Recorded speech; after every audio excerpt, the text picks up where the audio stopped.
आज हम लोग पढ़ेंगे मेंडल्स लॉज ऑफ इनहेरिटेंस, है ना। पीछे की सब तैयारी करते होंगे आप लोग। Mendel's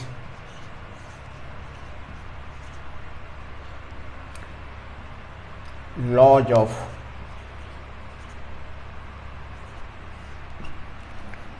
inheritance.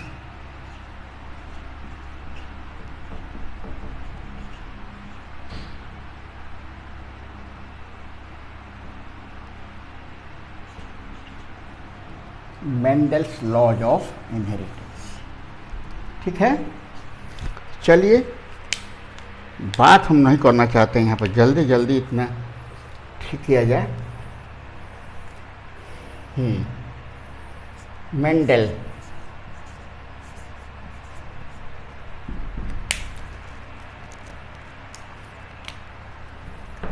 proposed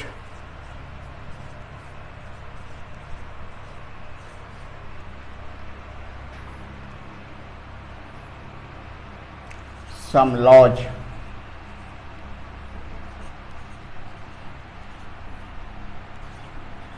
on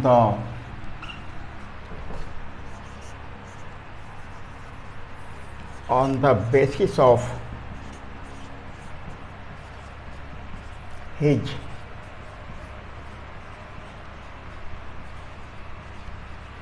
experiment called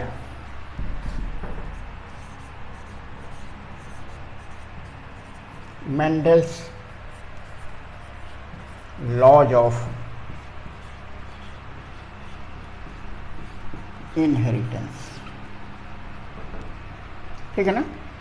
वो अपना एक्सपेरिमेंट के आधार पर कुछ लॉ दिया और उसी लॉ को हम लोग कहते हैं मेंडल्स लॉज ऑफ इनहेरिटेंस, है ना। अब एक और बात जरूरी सुन लीजिए। एक्चुअली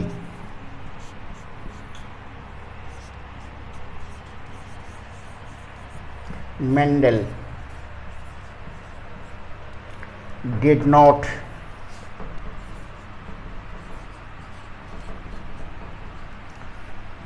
proposed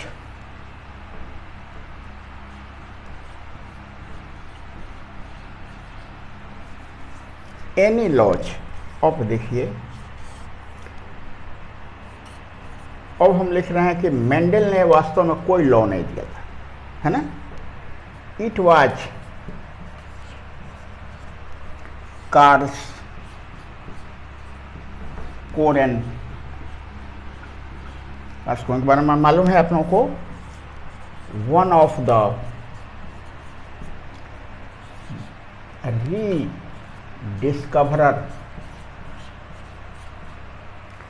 डिस्कवरर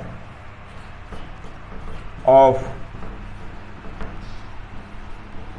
मेंडलिज्म, है ना। Proposed laws on the basis of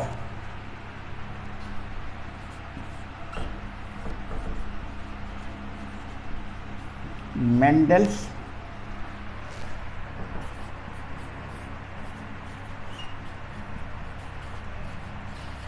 experiment. समझ में आया। ऊपर लिखे हुए कि मेंडल ने अपना लॉ दिया था, वो अपने एक्सपेरिमेंट के आधार पर। नीचे कह रहे हैं कि वास्तव में कोई मेंडल ने अपना लॉ नहीं दिया था, वो तो एक्सपेरिमेंट किया और मर गया, ठीक है ना। और जो कार्ल्स कोरेन था, याद है ना, 3 साइंटिस्ट, ह्यूगो डेवरी, कार्ल्स कोरेन एंड कर्मैक, ये 3 साइंटिस्ट ने मेंडलिंग को का रीडिस्कवरर है ना। तो कार्ल्स कोरेन जो था ना, वही मेंडल के एक्सपेरिमेंट पर कुछ लॉ दिया, उसी लॉ को हम लोग कहते हैं मेंडल्स लॉज ऑफ इनहेरिटेंस, ठीक है यहाँ तक। अब पहला लॉ देखिए। अब इसमें हम लोग 2 भागों में बांटे, है ना। On the basis of monohybrid cross,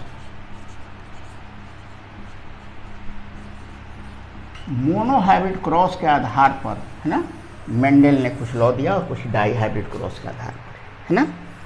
तो मोनो हाइब्रिड क्रॉस को क्या कहते हैं? वन जीन इनहेरिटेंस, याद है ना, मतलब कि वन जीन इनहेरिटेंस के आधार पर। इसको बार बार हम याद कराना चाह रहे हैं कि ये समझ में आ जाए आप लोगों को। वन जीन इनहेरिटेंस के आधार पर मेंडल ने कुछ लॉ दिया, ठीक है ना। उसमें पहला लॉ है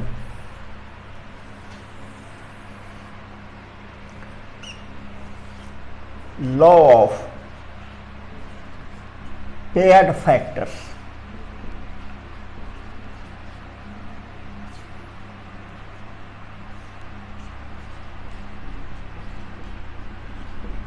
लॉ ऑफ पेयर्ड फैक्टर्स, ठीक है ना। अब इसको देखिए, अकॉर्डिंग टू मेंडल, ठीक है ना। मेंडल के अनुसार each character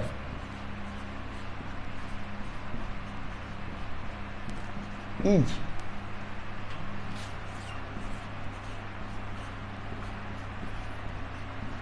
controlled by a pair of factor। प्रत्येक character a pair of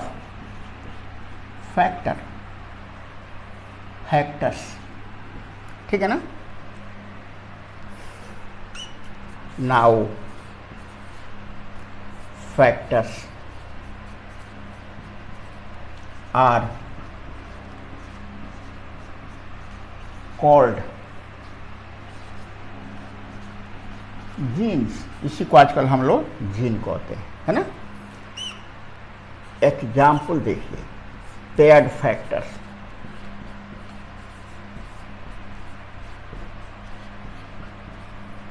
factors, है ना। टॉल के लिए हम लोग 2 टी लेते हैं, ड्वार्फ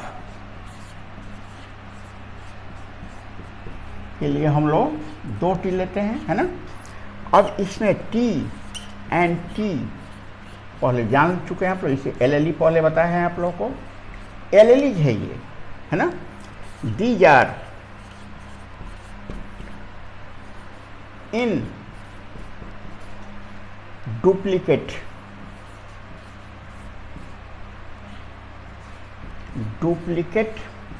forms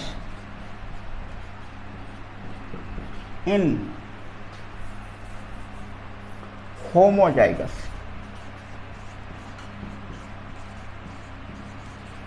होमोजाइगस में, जैसे कि होमोजाइगस है, इसमें डुप्लीकेट फॉर्म में रहते हैं, है ना। बट इन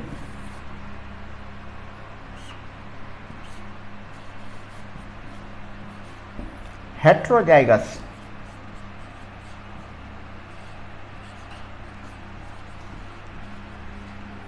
there are 2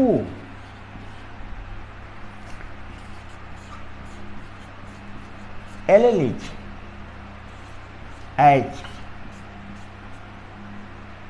है ना।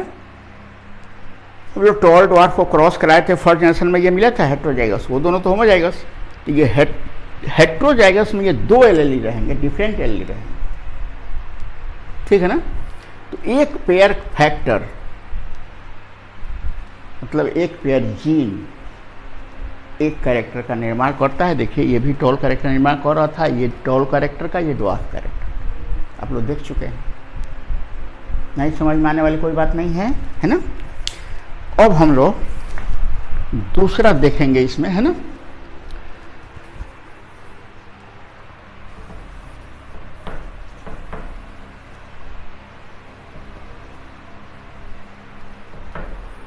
दूसरा देखें हम लोग,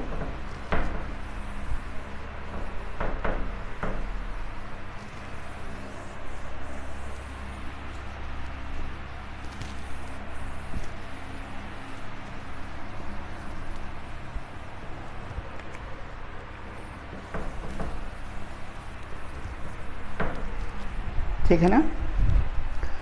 दूसरा देखें हम लोग,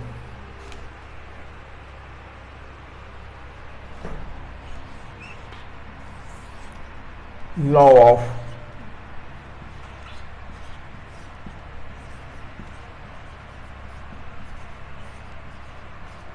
डोमिनेंस, है ना।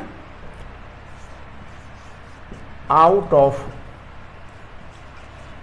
टू कंट्रास्ट कैरेक्टर्स, दो कंट्रास्ट कैरेक्टर्स के बीच the character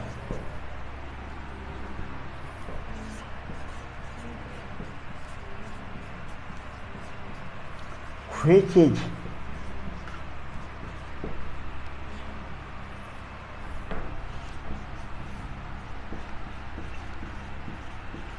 expressed is called dominant character,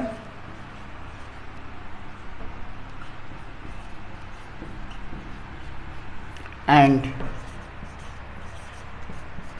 that character and that fails in expression called, है ना, रेसेसिव कैरेक्टर। आप लोग पहले भी बताए हैं,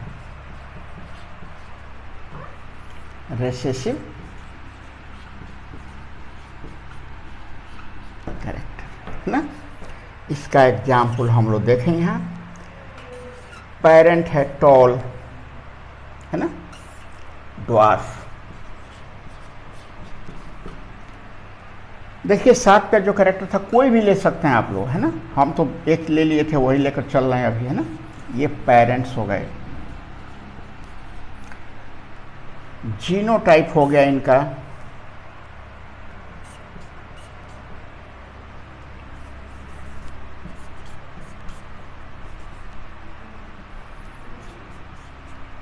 है ना। ये रहा इनका जीन का कॉम्पोजिशन, है ना। ये रहा गैमिट, ये रहा गैमिट,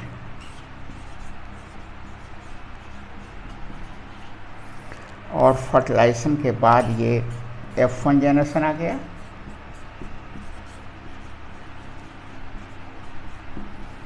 और ये पौधा टॉल हो गया। तो यहाँ पर देखिए एक पेयर कंट्रास्ट कैरेक्टर में, है ना, में से, है ना, जो कैरेक्टर यहाँ पर एक्सप्रेस हो गया, यहाँ हम लोग क्रॉस कराए, यहाँ पौधा टॉल हो गया, तो फर्स्ट जनरेशन में क्या निकल गया, टॉल। तो इसलिए टॉल जो है ना वो डोमिनेंट कैरेक्टर हो गया, और ये एक्सप्रेस नहीं हुआ, ये रेसेसिव कैरेक्टर हो गया। नहीं समझ में आ रहा है ये, ठीक है ना। एक पेयर कंट्रास्ट कर, मोनोहाइब्रिड क्रॉस हम लोग देख रहे हैं ना। एक पेयर कंट्रास्ट कैरेक्टर में से जो कैरेक्टर F1 जनरेशन में दिखाई दे देगा उसको हम लोग कहेंगे डोमिनेंट कैरेक्टर, और जो दिखाई नहीं देगा उसको हम लोग कहेंगे रेसेसिव कैरेक्टर, है ना। तो ये रहा लॉ ऑफ डोमिनेंस, है ना। अब कहिए, सोचते होइए कि आखिर क्यों नहीं दिखाई देता है। चलिए कुछ और आगे बढ़िए, ऐसे उसका एक्सप्लेनेशन खोजते रह जाइए, कहीं नहीं मिलेगा, है ना। कुछ बताएंगे उसके बारे में कि क्यों रेसेसिव है कोई, क्यों डोमिनेंट है ना। ठीक है, अब है law of segregation.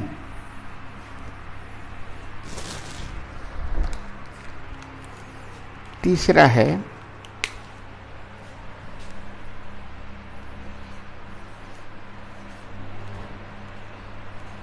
Law of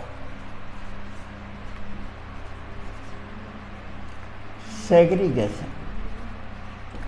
segregate मतलब अलग अलग हो जाना, है ना, ये लॉ ऑफ सेग्रीगेशन, है ना।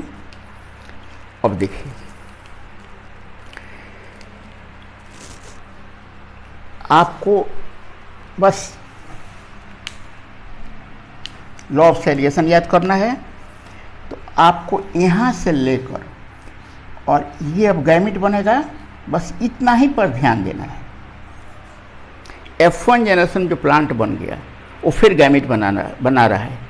यहाँ से लेकर यहाँ तक ध्यान दीजिए, हम लिख रहे हैं, देखिएगा इतना ही के बारे में लिखेंगे, है ना। लिखो F1 हाइब्रिड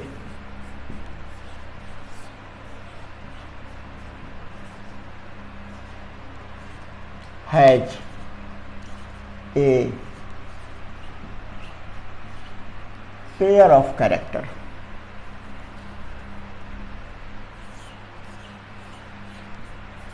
F1 हाइब्रिड में एक पेयर कैरेक्टर होता है ना, वन डोमिनेंट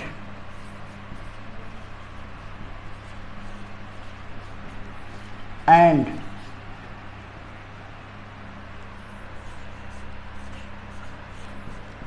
अदर रिसेसिव।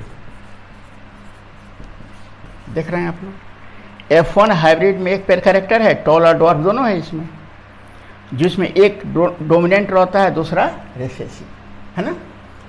अब आगे देखिए, दे फुल स्टॉप की गई हैं,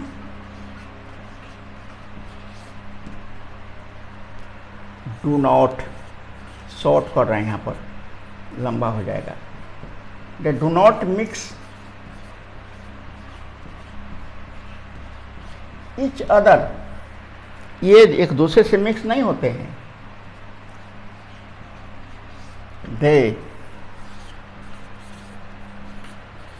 segregate or separate at the time of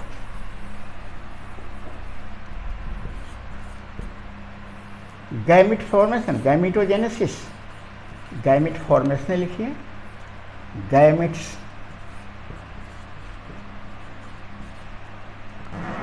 formation, gamete formation के समय ये दोनों अलग अलग दिख रहे हैं आप लोग। F1 हाइब्रिड में एक पेयर कैरेक्टर है, एक डोमिनेंट है, दूसरा रिसेसिव है। गैमेट फॉर्मेशन दोनों कभी मिक्स नहीं होते हैं, गैमेट जब बनेगा तो दोनों अलग अलग हो जाएंगे, ठीक है ना।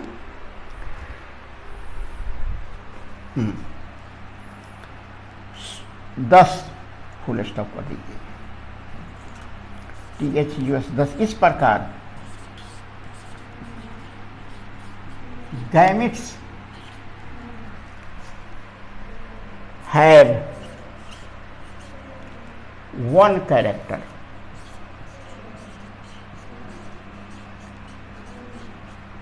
either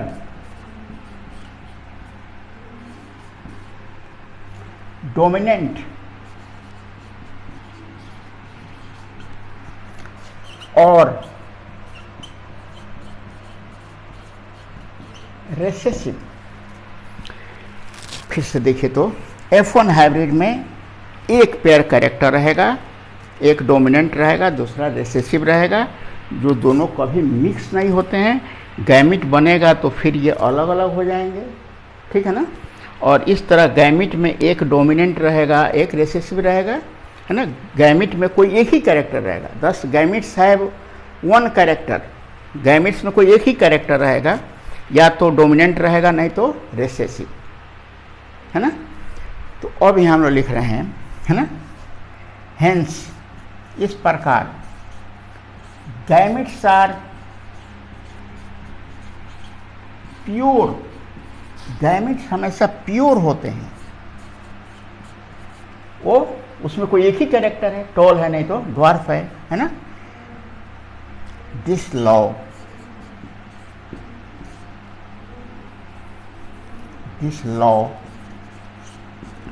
is also called law of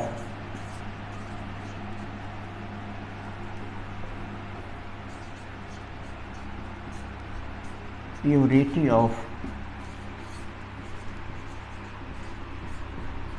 gametes. और इस प्रकार ये लॉ जो है ना, वो law of purity of gametes कहता है। गैमिट हमेशा प्योर होते हैं, तो ये law of purity of gametes भी कहा जाता है इसको। देखिए, अब दो लॉ तो आप लोग इसी से निकाल लीजिएगा, है ना। बस इतना पर सिर्फ ध्यान दीजिए, तो ये थर्ड लॉ सामने आ जाएगा। F1 हाइब्रिड में एक पेयर कैरेक्टर रहेगा, एक डोमिनेंट दूसरा रिसेसिव, है ना। गैमिट बन दो, ये दो they remain together for long time. देखिए ना, ये सीड न बना जी, सीड को हम लोग 1 साल घर में रखते हैं, नेक्स्ट सीजन में ले आकर उसको हम लोग बोते हैं, फिर प्लांट, सीड से प्लांट बनता है, फिर फ्लावर बियर करेगा, मियोसिस हो गई, एनाफेज स्टेज में जाकर ये दोनों टी अलग अलग हो जाएंगे। तो इतना दिन तक एक साथ रहा, मिक्स नहीं हुआ, वही उसमें से कम कर दिए, ठीक है ना। और इस तरह मिक्स नहीं होगा, और प्रत्येक गैमेट जो है ना, वो एक ही कैरेक्टर रखेगा, या तो डोमिनेंट रखेगा, नहीं तो रिसेसिव, ठीक है। और इसलिए इस लॉ का दूसरा नाम है law of purity of gamete. Gametes हमेशा प्योर होते हैं, एक ही कैरेक्टर रखते हैं। हाइब्रिड में 2 कैरेक्टर, गैमेट में 1 कैरेक्टर, ठीक है ना। या तो डोमिनेंट नहीं तो रिसेसिव, कोई एक ही कैरेक्टर है, ठीक है। ये रहा थर्ड लॉ। अब इसके बाद जो है ना, फोर्थ लॉ हम इसके लिए अलग से वीडियो बनाएंगे, क्योंकि लंबा हो जाएगा। उसमें एनसीईआरटी की दूसरा एग्जाम्पल दिए हुआ है, इसलिए उसको हम थोड़ा एक अलग से वीडियो बनाएंगे उसके लिए, है ना, ठीक है।